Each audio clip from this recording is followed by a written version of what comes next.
The 36th Law. Disdain things you cannot have.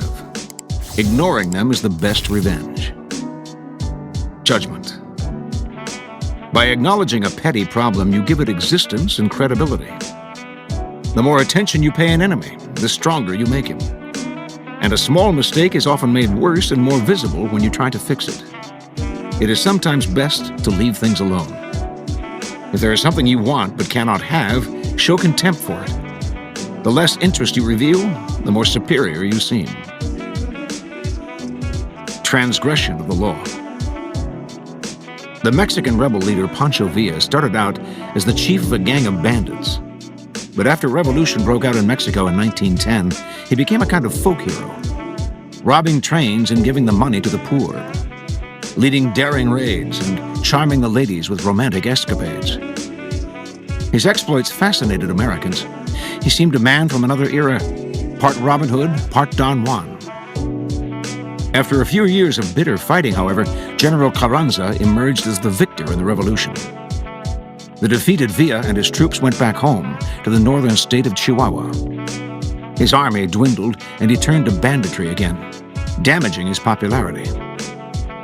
Finally, perhaps out of desperation, he began to rail against the United States, the gringos, whom he blamed for his troubles. In March of 1916, Pancho Villa raided Columbus, New Mexico. Rampaging through the town, he and his gang killed 17 American soldiers and civilians. President Woodrow Wilson, like many Americans, had admired Villa. Now, however, the bandit needed to be punished. Wilson's advisors urged him to send troops into Mexico to capture Villa. For a power as large as the United States, they argued, not to strike back at an army that had invaded its territory would send the worst kind of signal. Furthermore, they continued, many Americans saw Wilson as a pacifist, a principle the public doubted as a response to violence. He needed to prove his mettle and manliness by ordering the use of force. The pressure on Wilson was strong, and before the month was out, with the approval of the Carranza government, he sent an army of 10,000 soldiers to capture Pancho Villa. The venture was called the Punitive Expedition, and its leader was the dashing General John J. Pershing, who had defeated guerrillas in the Philippines and Native Americans in the American Southwest. Certainly Pershing could find and overpower Pancho Villa. The Punitive Expedition became a sensational story, and carloads of U.S. reporters followed Pershing into action. The campaign, they wrote, would be a test of American power. The soldiers carried the latest in weaponry, communicated by radio, and were supported by reconnaissance from the air. In the first few months, the troops split up into small units to comb the wilds of northern Mexico. The Americans offered a $50,000 reward for information leading to Villa's capture. But the Mexican people, who had been disillusioned with Villa when he had returned to banditry, now idolized him for facing this mighty American army. They began to give Pershing false leads. Villa had been seen in this village or in that mountain hideaway. Airplanes would be dispatched, troops would scurry after them, and no one would ever see him. The wily bandit seemed to be always one step ahead of the American military. By the summer of that year, the expedition had swelled to 123,000 men. They suffered through the stultifying heat, the mosquitoes, the wild terrain. Trudging over a countryside in which they were already resented, they infuriated both the local people and the Mexican government. At one point, Pancho Villa hid in a mountain cave to recover from a gunshot wound he received in a skirmish with the Mexican army.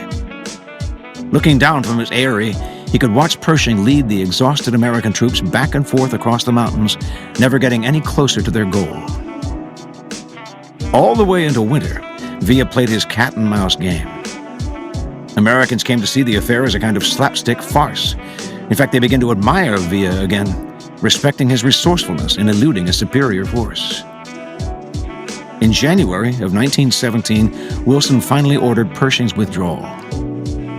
As the troops made their way back to American territory, rebel forces pursued them, forcing the U.S. Army to use airplanes to protect its rear flanks.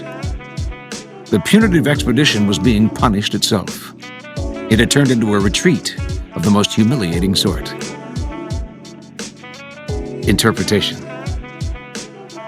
Woodrow Wilson organized the punitive expedition as a show of force. He would teach Pancho Villa a lesson, and in the process show the world that no one, large or small, could attack the mighty United States and get away with it. The expedition would be over in a few weeks, and Villa would be forgotten. That was not how it played out. The longer the expedition took, the more it focused attention on the Americans' incompetence and on Villa's cleverness.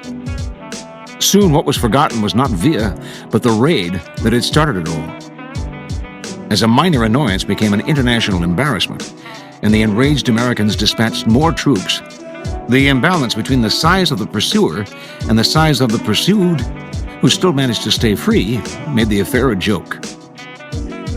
And in the end, this white elephant of an army had to lumber out of Mexico humiliated. The punitive expedition did the opposite of what it set out to do. It left Villa not only free, but more popular than ever. What could Wilson have done differently?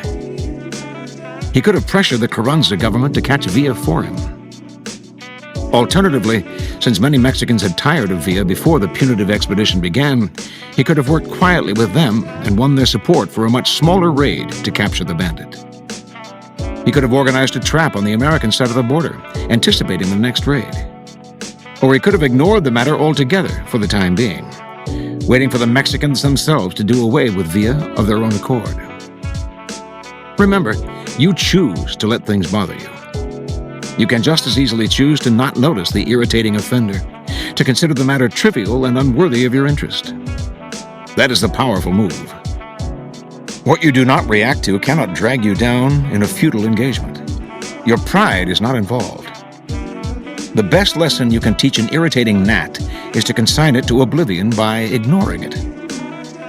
If it is impossible to ignore, Pancho Villa had in fact killed American citizens, then conspire in secret to do away with it, but never inadvertently draw attention to the bothersome insect that will go away or die on its own.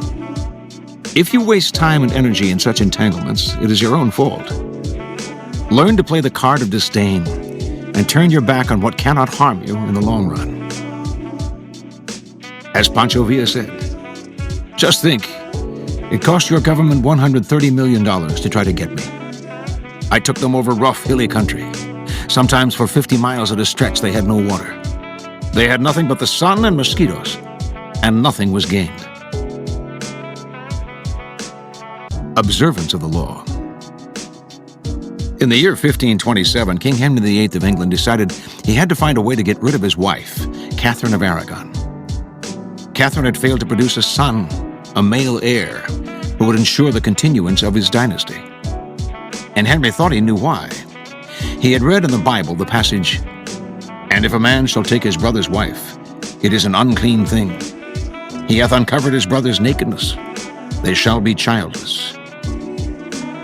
Before marrying Henry, Catherine had married his older brother Arthur. But Arthur had died 5 months later. Henry had waited an appropriate time, then had married his brother's widow. Catherine was the daughter of King Ferdinand and Queen Isabella of Spain. And by marrying her, Henry had kept alive a valuable alliance. Now, however, Catherine had to assure him that her brief marriage with Arthur had never been consummated. Otherwise, Henry would view their relationship as incestuous and their marriage as null and void. Catherine insisted that she had remained a virgin through her marriage to Arthur, and Pope Clement VII supported her by giving his blessing to the union, which he could not have done had he considered it incestuous. Yet after years of marriage to Henry, Catherine had failed to produce a son. And in the early 1520s, she had entered menopause. To the king, this could only mean one thing. She had lied about her virginity. Their union was incestuous, and God had punished them. There was another reason why Henry wanted to get rid of Catherine. He had fallen in love with a younger woman, Anne Boleyn. Not only was he in love with her, but if he married her, he could still hope to sire a legitimate son. The marriage to Catherine had to be annulled. For this, however, Henry had to apply to the Vatican. But Pope Clement would never annul the marriage. By the summer of 1527, rumors spread throughout Europe that Henry was about to attempt the impossible, to annul his marriage against Clement's wishes. Catherine would never abdicate, let alone voluntarily enter a nunnery, as Henry had urged her. But Henry had his own strategy. He stopped sleeping in the same bed with Catherine, since he considered her his sister-in-law, not his lawful wife. He insisted on calling her Princess Dowager of Wales, her title as Arthur's widow. Finally, in 1531, he banished her from court and shipped her off to a distant castle. The Pope ordered him to return her to court on pain of excommunication, the most severe penalty a Catholic could suffer. Henry not only ignored this threat, he insisted that his marriage to Catherine had been dissolved, and in 1533, he married Anne Boleyn. Clement refused to recognize the marriage, but Henry did not care. He no longer recognized the Pope's authority and proceeded to break with the Roman Catholic Church, establishing the Church of England in its stead, with the king as the head of the new church. And so, not surprisingly, the newly formed Church of England proclaimed Anne Boleyn England's rightful queen. The Pope tried every threat in the book, but nothing worked. Henry simply ignored him. Clement fumed. No one had ever treated him so contemptuously. Henry had humiliated him, and he had no power of recourse. Even excommunication, which he constantly threatened but never carried out, would no longer matter. Catherine, too, felt the devastating sting of Henry's disdain. She tried to fight back, but in appealing to Henry, her words fell on deaf ears. And soon they fell on no one's. Isolated from the court, ignored by the king, mad with anger and frustration, Catherine slowly deteriorated and finally died in January of 1536 from a cancerous tumor of the heart. Interpretation. When you pay attention to a person, the two of you become partners of sorts, each moving in step to the actions and reactions of the other. In the process, you lose your initiative. It is the dynamic of all interactions. By acknowledging other people, even if only to fight with them, you open yourself to their influence. Had Henry locked horns with Catherine, he would have found himself mired in endless arguments that would have weakened his resolve and eventually worn him down. Catherine was a strong, stubborn woman. Had he set out to convince Clement to change his verdict on the marriage's validity, or tried to compromise and negotiate with him, he would have gotten bogged down in Clement's favorite tactic, playing for time, promising flexibility, but actually getting what popes always got, their way. Henry would have none of this. He played a devastating power game, total disdain. By ignoring people, you cancel them out. This unsettles and infuriates them. But since they have no dealings with you, there's nothing they can do. This is the offensive aspect of the law. Playing the card of contempt is immensely powerful, for it lets you determine the conditions of the conflict. The war is waged on your terms. This is the ultimate power pose. You are the king, and you ignore what offends you. Watch how this tactic infuriates people. Half of what they do is to get your attention, and when you withhold it from them, they flounder in frustration. As Idris Shah says in Caravan of Dreams, man, kick him, he'll forgive you. Flatter him, he may or may not see through you. But ignore him, and he'll hate you. Keys to power. Desire often creates paradoxical effects. The more you want something, the more you chase after it, the more it eludes you. The more interest you show, the more you repel the object of your desire. This is because your interest is too strong. It makes people awkward, even fearful. Uncontrollable desire makes you seem weak, unworthy, pathetic. You need to turn your back on what you want. Show your contempt and disdain. This is the kind of powerful response that will drive your targets crazy. They will respond with a desire of their own, which is simply to have an effect on you. Perhaps to possess you, perhaps to hurt you. If they want to possess you, you have successfully completed the first step of seduction. If they want to hurt you, you have unsettled them and made them play by your rules. Contempt is the prerogative of the king. Where his eyes turn, what he decides to see is what has reality. What he ignores and turns his back on is as good as dead. That was the weapon of King Louis XIV. If he didn't like you, He acted as if you weren't there, maintaining his superiority by cutting off the dynamic of interaction. This is the power you have when you play the card of contempt, periodically showing people that you can do without them. If choosing to ignore enhances your power, it follows that the opposite approach, commitment and engagement, often weakens you. By paying undue attention to a puny enemy, you look puny, and the longer it takes you to crush such an enemy, the larger the enemy seems. When Athens set out to conquer the island of Sicily in 415 BC, a giant power was attacking a tiny one. Yet by entangling Athens in a long drawn-out conflict, Syracuse, Sicily's most important city-state, was able to grow in stature and confidence. Finally, defeating Athens, it made itself famous for centuries to come.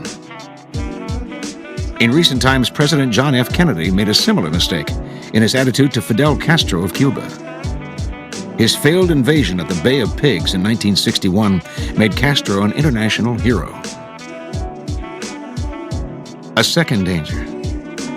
If you succeed in crushing the irritant, or even if you merely wound it, you create sympathy for the weaker side. Critics of Franklin D. Roosevelt complained bitterly about the money his administration spent on government projects. But their attacks had no resonance with the public, who saw the president as working to end the Great Depression. His opponents thought they had an example that would show just how wasteful he had become. His dog Fala, which he lavished with favors and attention. Critics railed at his insensitivity, spending taxpayers' money on a dog, while so many Americans were still in poverty. But Roosevelt had a response. How dare his critics attack a defenseless little dog? His speech in defense of Fala was one of the most popular he ever gave. In this case, the weak party involved was the president's dog, and the attack backfired. In the long run, it only made the president more sympathetic, since many people will naturally side with the underdog, just as the American public came to sympathize with the wily but outnumbered Pancho Villa. It is tempting to want to fix our mistakes, but the harder we try, the worse we often make them. It is sometimes more politic to leave them alone. In 1971, when the New York Times published the Pentagon Papers, a group of government documents about the history of U.S. involvement in Indochina, Henry Kissinger erupted into a volcanic rage. Furious about the Nixon administration's vulnerability to this kind of damaging leak, he made recommendations that eventually led to the formation of a group called the Plumbers to plug the leaks. This was the unit that later broke into the Democratic Party offices in the Watergate Hotel, setting off the chain of events that led to Nixon's downfall. In reality, the publication of the Pentagon Papers was not a serious threat to the administration, but Kissinger's reaction made it a big deal. In trying to fix one problem, he created another, a paranoia for security that in the end was much more destructive to the government. Had he ignored the Pentagon Papers, the scandal they had created would eventually have blown over. Instead of inadvertently focusing attention on a problem, making it seem worse by publicizing how much concern and anxiety it is causing you, it is often far wiser to play the contemptuous aristocrat, not deigning to acknowledge the problem's existence. There are several ways to execute this strategy. First, there is the sour grapes approach. If there is something you want, but that you realize you cannot have, the worst thing you can do is draw attention to your disappointment by complaining about it. An infinitely more powerful tactic is to act as if it never really interested you in the first place. When the writer George Sand's supporters nominated her to be the first female member of the Académie Française in 1861, Sand quickly saw that the Academy would never admit her. Instead of whining, though, she claimed she had no interest in belonging to this group of worn-out, overrated, out-of-touch windbags. Her disdain was the perfect response. Had she shown her anger at her exclusion, she would have revealed how much it meant to her. Instead, she branded the Academy a club of old men. And why should she be angry or disappointed at not having to spend her time with them? Crying sour grapes is sometimes seen as a reflection of the weak. It is actually the tactic of the powerful. Second, when you are attacked by an inferior, deflect people's attention by making it clear that the attack is not even registered. Look away, or answer sweetly, showing how little the attack concerns you. Similarly, when you yourself have committed a blunder, the best response is often to make less of your mistake by treating it lightly. The Japanese emperor Go-Saiin, a great disciple of the tea ceremony, owned a priceless antique tea bowl that all the courtiers envied. One day a guest, Dainigon Sunihiro, asked if he could carry the tea bowl into the light to examine it more closely. The bowl rarely left the table, but the emperor was in good spirits and he consented. As Dainagon carried the bowl to the railing of the veranda, however, and held it up to the light, it slipped from his hands and fell on a rock in the garden below, smashing into tiny fragments. The emperor, of course, was furious. "It was indeed most clumsy of me to let it drop in this way," said Dainagon with a deep bow. "But really, there is not much harm done. This Edo tea bowl is a very old one, and it is impossible to say how much longer it would have lasted. But anyhow, it is not a thing of any public use, so I think it rather fortunate that it has broken thus." This surprising response had an immediate effect. The emperor calmed down. Dainagon neither sniveled nor over-apologized, but signaled his own worth and power by treating his mistake with a touch of disdain. The emperor had to respond with a similar aristocratic indifference. His anger had made him seem low and petty, an image Dainagon was able to manipulate. Among equals, this tactic might backfire. Your indifference could make you seem callous. But with a master, if you act quickly and without great fuss, it can work to great effect. You bypass his angry response, save him the time and energy he would waste by brooding over it, and allow him the opportunity to display his own lack of pettiness publicly. If we make excuses and denials when we are caught in a mistake or a deception, we stir the waters and make the situation worse. It is often wiser to play things the opposite way. The Renaissance writer Pietro Aretino often boasted of his aristocratic lineage, which was, of course, a fiction, since he was actually the son of a shoemaker. When an enemy of his finally revealed the embarrassing truth, word quickly spread, and soon all of Venice, where he lived at the time, was aghast at Aretino's lies. Had he tried to defend himself, he would have only dragged himself down. His response was masterful. He announced that he was indeed the son of a shoemaker, but this only proved his greatness, since he had risen from the lowest stratum of society to its very pinnacle. From then on, he never mentioned his previous lie, trumpeting instead his new position on the matter of his ancestry. Remember, the powerful responses to niggling petty annoyances and irritations are contempt and disdain. Never show that something has affected you, or that you are offended. That only shows you have acknowledged a problem. Contempt is a dish that is best served cold and without affectation. Reversal. You must play the card of contempt with care and delicacy. Most small troubles will vanish on their own if you leave them be, but some will grow and fester unless you attend to them.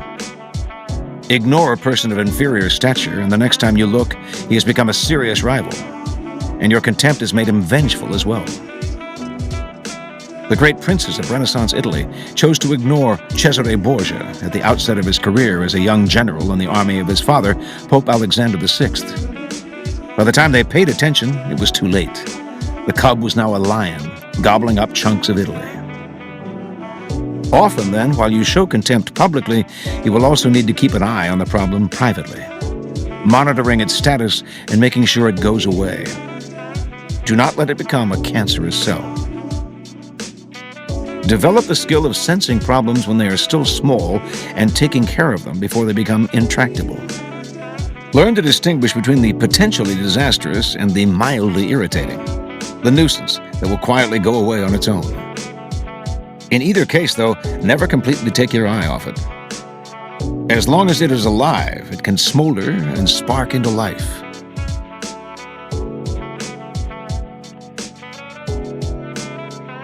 Here are some further reflections on this law. From Fables by Jean de La Fontaine, The Fox and the Grapes. A starving fox saw a cluster of luscious-looking grapes of purplish luster dangling above him on a trellis frame. He would have dearly liked them for his lunch, but when he tried and failed to reach the bunch, "Ah, well, it's more than likely they're not sweet. Good only for green fools to eat." Wasn't he wise to say they were unripe, rather than whine and gripe? From the Little Brown Book of Anecdotes. Once, when G.K. Chesterton's economic views were abused in print by George Bernard Shaw, his friends waited in vain for him to reply. Historian Hilaire Belloc reproached him. "My dear Belloc," Chesterton said, "I have answered him. To a man of Shaw's wit, silence is the one unbearable repartee." From Fables, Pilpai, India. The Ass and the Gardener. An ass had once by some accident lost his tail, which was a grievous affliction to him, and he was everywhere seeking after it, being fool enough to think he could get it set on again. He passed through a meadow and afterwards got into a garden. The gardener, seeing him and not able to endure the mischief he was doing in trampling down his plants, fell into a violent rage, ran to the ass, and never standing on the ceremony of a pillory, cut off both his ears, and beat him out of the ground. Thus the ass, who bemoaned the loss of his tail, was in far greater affliction when he saw himself without ears. From Essays in Idleness, Kenko, Japan. The Prodigy Ox. Once, when the Tokudaiji minister of the right was chief of the imperial police, he was holding a meeting of his staff at the middle gate when an ox belonging to an official named Akikani got loose and wandered into the ministry building. It climbed up on the dais where the chief was seated and lay there chewing its cud. Everyone was sure that this was some grave portent and urged that the ox be sent to a yin-yang diviner.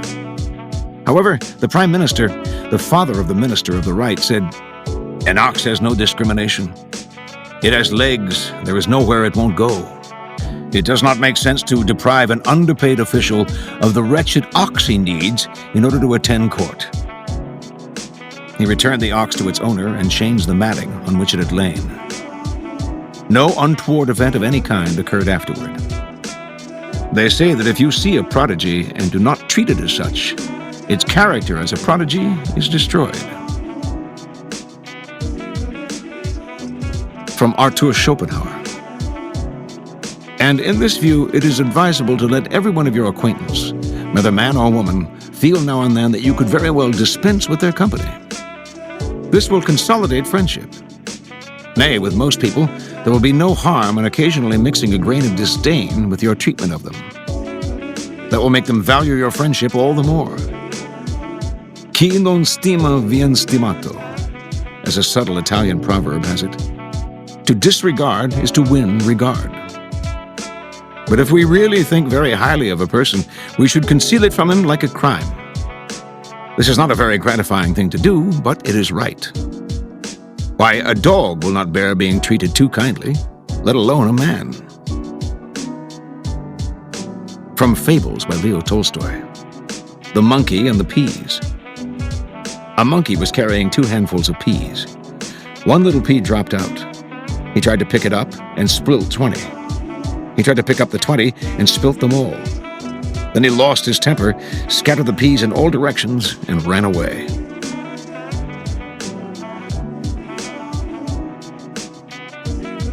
And from Baltasar Gracian. As some make gossip out of everything, so others make much ado about everything. They are always talking big and take everything seriously, making a quarrel and a mystery of it. You should take very few grievances to heart, for to do so is to give yourself groundless worry. It is a topsy-turvy way of behaving to take to heart cares which you ought to throw over your shoulder.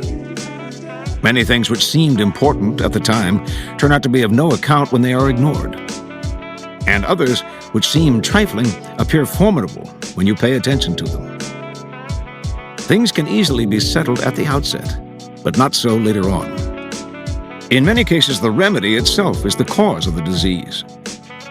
To let things be is not the least satisfactory of life's rules.